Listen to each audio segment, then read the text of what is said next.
अस्सलाम वालेकुम। वालेकुम अस्सलाम। मेरा सवाल आपसे ये है कि सकीफ़ा बनी साइदा में जो हज़रत अबू बकर सिद्दीक़ की बैत हुई, तमाम अंसार ने हज़रत अबू बकर सिद्दीक़ की बैत की और उससे पहले अंसार हज़रत साद बिन उबादा को खलीफ़ा मुंतखब करना चाहते थे, लेकिन हज़रत उमर और हज़रत अबू बकर सिद्दीक़ वहाँ पे हालात को टैकल कर लेते हैं। तो तमाम अंसार भी उनकी बैत कर लेते हैं, लेकिन हज़रत साद बिन उबादा बैत नहीं करते। और इसके पीछे उनकी वजह क्या थी और उनका क्या मौक़िफ़ था? उन्होंने क्यों बैत नहीं की? और क्या बाद में हज़रत अबू बकर सिद्दीक़ ने भी उन्हें फ़ोर्स किया बैत करने पर?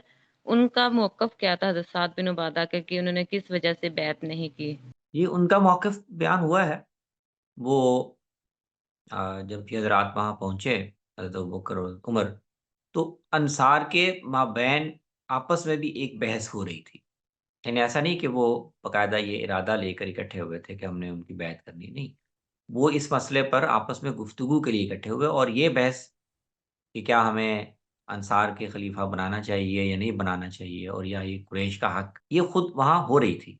तो उसमें उस सिचुएशन में ये हज़रात भी चले गए और इन्होंने वही जो आर्गुमेंट है कि कुरैश की सियादत को ही अरब के लोग तस्लीम करेंगे। नबी सल्लल्लाहु अलैहि वसल्लम ने भी इस हकीकत को किसी हुक्म के तौर पर नहीं लेकिन एक वाक़ये के तौर पर बयान फरमाया था कि कुरैश के लोग ही इसके ज़िम्मेदार हों। अंसार का इस्तिदलाल जो साद बिन उबादा थे और उनकी ताईद में और भी हज़रात हबाब इब्न मुंज़िर थे और कुछ अंसार, वो भी सियासी इस्तिदलाल कर रहे थे। वो भी कह रहे थे कि आज मुसलमानों को या इस्लाम को अगर एक इक़्तिदार हासिल है, तो वो इक़्तिदार तो अंसार की वजह से हासिल, ये इलाका मुहैया करने में, रसूलुल्लाह को अफ़रादी क़ुव्वत मुहैया करने में, जंगों में आपके साथ शरीक होने में, ये सारा काम तो अंसार ने किया। तो इस लिहाज से सियासी तौर पर अंसार का ये हक बनता है कि वो उमरा हो, अमीर हो या कम से कम एक अमीर उनमें से एक अमीर हम में से हो, हम यानी उसको बदल-बदल के अ, खलीफा मुंतखब करें। तो ये उनका आर्गुमेंट था और बाद में उन्होंने तो बाकी क्या अंसार कायल हो गए,